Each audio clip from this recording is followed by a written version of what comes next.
Right, 29 December 2020, and today I want to quickly make a video on the situation that is ongoing in the MDCT. I want to specifically make this for our WhatsApp audience who have not been able to watch the longer videos that we've been sending out. So today I want to talk about Dr. Thokozani Khupe. She has basically destroyed her own political future. She has made a lot of mistakes, and we are now at a point where we are going to see her departure from the political stage in Zimbabwe in embarrassment within the next 6 months. I do not think Dr. Thokozani Khupe will still be within our political space. What she did this weekend, very, very embarrassing, very, very miscalculated, and she is going to pay very, very dearly because of the actions that she took this weekend. So the specific point that I want to make is that Dr. Thokozani Khupe is no longer able, as it stands, to be electable as a president either in the MDCT or even in Zimbabwe. So her political ambitions are dead. And another point that I want to make is that Nelson Chamisa, Morgan Tsvangirai, they have been vindicated because they refused to trust her. They refused to trust Dr. Thokozani Khupe. What she did this weekend, this is unprecedented in the politics of Zimbabwe. And you will see, I'm going to play for you a video, a very, very short 1-minute video as we go along to show you what Dr. Thokozani Khupe did, which I could not believe with my own eyes. And I know that everyone in the political space in Zimbabwe is watching very, very closely. People do not want to openly condemn Dr. Thokozani Khupe, but this is where it is going. She has made a lot of mistakes. And this mistake that she made this weekend is the worst of all the mistakes that she has made. I also know that the government of Idi Mnangagwa, they were considering negotiating with Dr. Thokozani Khupe, but after what she did, they will be very, very reluctant to even talk to her because she is showing that she's unpredictable. She's not prepared to become a leader. She's not prepared to govern in a diplomatic way. So I'm going to show you, as I said, what she did, but I want to make this point that she has forgotten the key mission, what it is that she intended to achieve when she went back into the MDC. When she came back from her own MDCT, what she intended to achieve, she totally forgot that. She let emotions take over. So if you looked at Dr. Thokozani Khupe, you could see a total lack of control over emotions, and this cost her very, very dearly. You will see that as a leader, there are certain things that you're supposed to do, especially if you're a president. And as a female, in Zimbabwe, there's no female who is as high as Dr. Thokozani Khupe at the moment. She is the highest person, a female person in Zimbabwe, a president of a party, an acting president of a party. And she acted in a way that has totally brought back all women. What she did has taken women back. It will be a long, long time before people can trust women with a position of authority. And this reminds me of Grace Mugabe. What Grace Mugabe was doing during the last day of the Mugabe government, this is what Dr. Thokozani Khupe did this weekend. So before I talk a lot, let me take you to the video. Dr. Thokozani Khupe saw that she was losing the elections, and then she came into the auditorium there, the HICC, and I want you to see what she did. Just watch for a short 1 minute. I'm not going to watch people rigging elections while we're sitting here. Change what you're checking. All right. What is this? All right, Mama. This process must look like something. All right.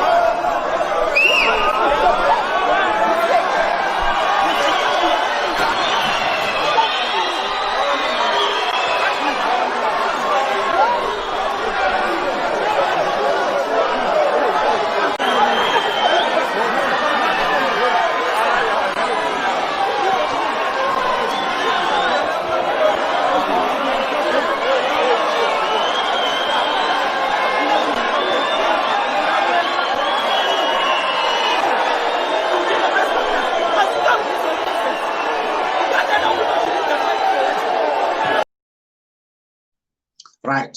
So you can see she was pushing, she was shoving, she was shouting, and she was basically uncontrollable. She lost control of her feelings, and it was a public display of a lack of control. What she did there, this is the reason why Morgan Tsvangirai and Nelson Chamisa did not want to work with her.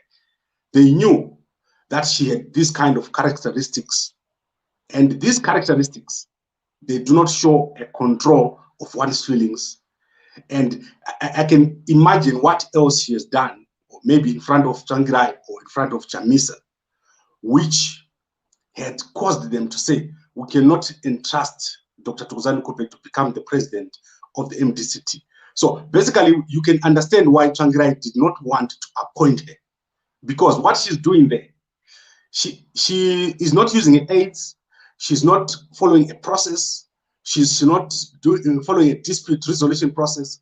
She's pushing the people out of the way. She wants to take the ballots and go. And this is basically the problem that we have.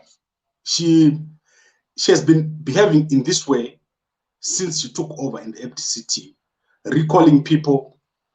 And we've obviously been talking about this, trying to understand where she's going. But unfortunately, it's clear that there was no strategy behind whatever she was doing. The only expectation she had was that she was going to win. And when she wins, take over the MDCT and continue without considering that there are other outcomes that are possible.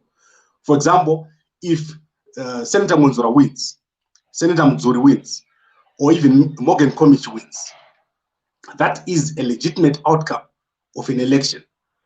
But in this particular case, you could see that she did not consider all this. And this is one of the things that I'm saying shows that she lacked that ability to control her feelings. And worse still, she does not have any bodyguards. So you can see that there's no one standing behind her, no one besides her. And I could see Vincent there. He was one of the guys who was trying to prevent her from going in and causing further damage or getting damaged herself. So the guys were actually to protect her. And if you look as this went on, there was a point where it looked like she got clapped. And I could see that people's tempers were rising. She basically started this whole thing by trying to physically go and pick up the ballots. And this is totally unacceptable for a leader. I know that I've been talking to the guys in MDCT for a very, very long time. I can imagine Senator Monzora walking, trying to grab ballots and say, stop this election right now. I'm not going to have this. And to make matters worse, at that point, she was no longer the president of the party. She was just one of the candidates. The Independent Electoral Management Board was there. The standing committee, everyone is there. The national bodies, everyone from the provinces was there. But then she overrode everyone and say, what I am saying now, this is what has to go. And this was very, very sad. Then I want to go obviously to the issue of the mistakes, losing control, disobeying, or saying basically all the other structures that make up the MDCT don't matter. What she says is what matters. Then provoking violence by physically pushing and shoving everyone, raising temperatures, moving around without a bodyguard, moving into the crowd, basically putting herself in danger, walking out, storming out, and then when she realized that the process is continuing without her, walking back in. And then obviously not following a dispute management or dispute resolution process. She did not think that if she's disputing the election, she could just walk away like what Senator Mzuri did, go away, wake up the next morning, and either take the process to a review or go to court. This did not arise to her. She had to publicly disrupt the event. And remember, you are the president of the party. You should not be doing that. You should be protecting the image of the party. And here we had somebody who is leading a party physically disrupting the process all by herself and putting herself in danger, because anything could have happened at that particular point. What we saw was nothing. She could have been tackled, she could have been carried away, anything could have happened because people's temperatures obviously would be rising. Then we have the issue of what happened after the Congress. The next day after the Congress, she set up a standing committee meeting, which I've got a recording of, in which she dismissed the resolutions of the Extraordinary Congress, and she dismissed the resolutions of the National Council. She nullified the results, and all this is on record. She reappointed Pugeni as a spokesperson, and this is all on record. I've got the recording of all these activities. And you can think what would happen if we have a leader that comes up as leader of the MDCT, and she now has the power to do whatever she wants to do. She would make some of these wild decisions without consulting any of the bodies within the MDCT, which would be quite shocking. And then I want to look at what could be the possible outcomes. Would a court listen to Dr. Thokozani Khupe right now? She's basically saying the voters' roll was not proper. And we're talking here of 17 people, 17. This is what caused all this disruption. 17 people in Bulawayo who were missing. In Manicaland, no one was complaining. So what we have is over 17 people. They disrupted, the Bulawayo province disrupted the meeting for over 3 hours. And obviously this was a stage managed activity, which I think happened again last month when there was supposed to be a provincial election day in Bulawayo. There was a disruption. There were senior members of the Bulawayo province who were disrupting activities. And the point I'm trying to make here is if they go to court, they are going to lose, because you can't benefit from disrupting an extraordinary Congress, which she agreed to, which they signed up to. So the document that we being used there, the voters' roll, they signed up to that document before. She held an interview just before the extraordinary Congress where she said she was happy with everything. But after 5 provinces voted, she started to disown the process when she realized that she was losing, which is very, very sad. Then I want to go to the end. There is a general Congress being held within a few months, maybe within these 6 months. Dr. Thokozani Khupe would want to contest in that general Congress where every position would be up for re-election. And I don't think she would win. The delegates must have seen that this is not the kind of person that we want to make our president. And this will obviously work to the benefit of the other candidates, of other people who were there, who were much, much more calm. And my understanding is that tomorrow there will be a standing committee meeting, which is chaired by the new president, Douglas Monzora, after which there will be a press conference at around 10 o'clock. And all this is happening when at the same time, Dr. Thokozani Khupe is still using parallel structures. So someone like Pugeni is speaking for the president, but she's no longer the president. So we now have a parallel structure. Witness Dube is speaking for Senator Monzora, and she's speaking for Dr. Khupe. These guys are causing commotion because they've lost the election. And we haven't even gone to half of it, because the MDCT, the court, the Supreme Court, made the ruling on the understanding that the MDCT is a government in waiting. So they must show that they follow their own processes, they follow their own constitution.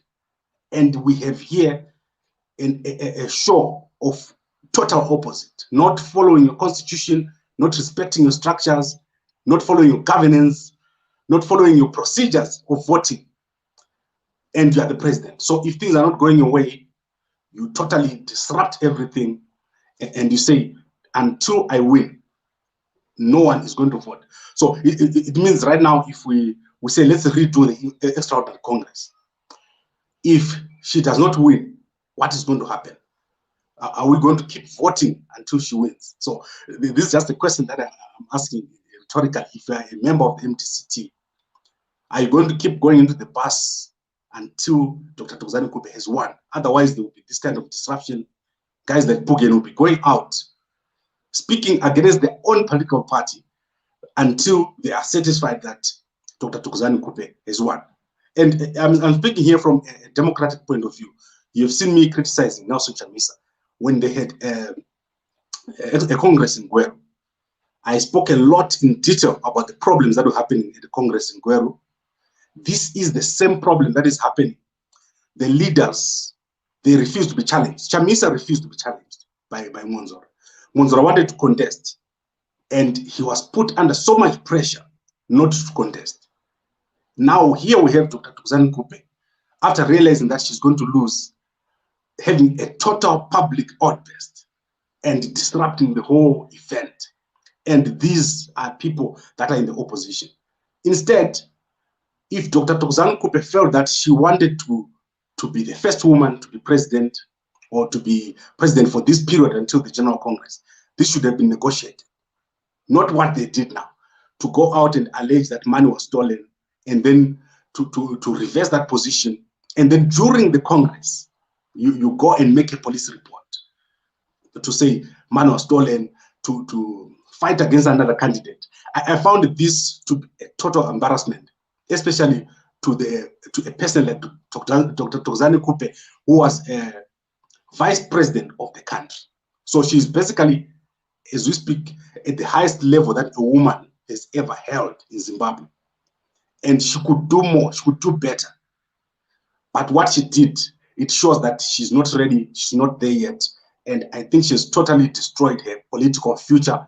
In the next 6 months, either she is going to have to go and form her own political party, or she is going to be totally out of the MDCT. The delegates, I do not see them ever considering to vote her again as a president, or even in any other capacity. I understand that she thinks she's got the right leadership skills, but I do not think the delegates feel the same after what they've seen this weekend. Right, so I want to bring this to an end. As I said, tomorrow there's going to be a standing committee meeting, which is going to be chaired by the new president, Douglas Monzora, and then after which there's going to be a press conference. I've heard that from a very reliable source. So I want us to leave this here. Let's see what happens. I understand also Dr. Thokozani Khupe has gone to Bulawayo and she'll be back. So this is what my sources have been telling me. Let's see what happens. And let's see if they accept what came out. And also, Professor Maduku, I know he's a very smart person. He's writing a legal opinion according to the statement held by Kalipani Pugen this afternoon.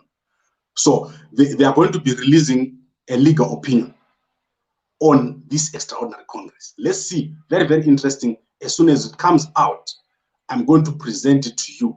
But I was totally disappointed by Dr. Thokozani Khupe, how she behaved. And I think she did not understand the bigger picture, the role that she needed to play. Tsvangirai was making a lot of mistakes.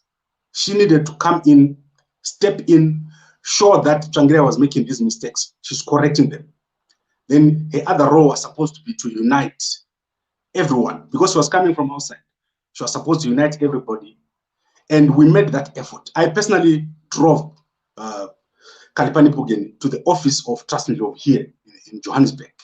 And we sat down for almost an hour trying to figure out how we could talk to these people so that they can come together and talk.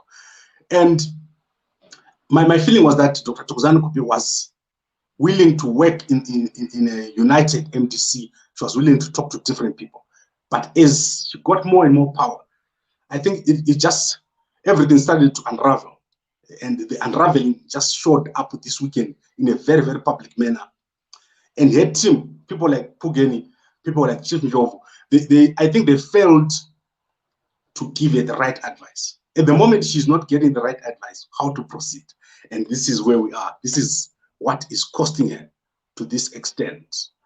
So it's fine. I think I've covered enough for today. And I'll be back tomorrow around midday. I want to come back and give you what we'll be having. This is a very, very interesting story. I do not think they're going to go to court. And I think if Dr. Thokozani Khupe goes to court, she's going to get a very, very public defeat. For the first time, she's been winning. all along recalling people and all that. But this time she's going to get a public defeat. I do not think the courts will take kindly to what she did in the middle of the Congress to try to cancel the whole thing by herself, without going to the standing committee, without going to the National Council, without going to the independent electoral body, and all this on camera. I think that was a terrible, terrible mistake on her part. So let us end this discussion here, and tomorrow I'll be back. I'll invite guests over the weekend. I want us to talk about it with the public, but tomorrow I'll try to get hold of Witness Dube, who is now the new presidential spokesperson for Dr. Monzora, for Senator Monzora. Sorry, I keep calling him Dr. Senator Monzora. I think he's going to be announced very, very soon. He's going to be the presidential spokesperson. And I think Pugeni, if he continues the way he's doing now, they'll probably have to reassign him to something else. I don't think he's communicating for the party. He forgets sometimes that he's supposed to speak for the party. He starts speaking for Dr. Thokozani Khupe without referring to the decisions of the party. Because if the Extraordinary Congress produces resolutions, you can't read your own thing. You have to read the resolutions of the Extraordinary Congress. Right, so thank you very much for watching. And if you're watching this on WhatsApp, send it to as many people as possible. If you're watching this on YouTube and Facebook, please like, comment, and share.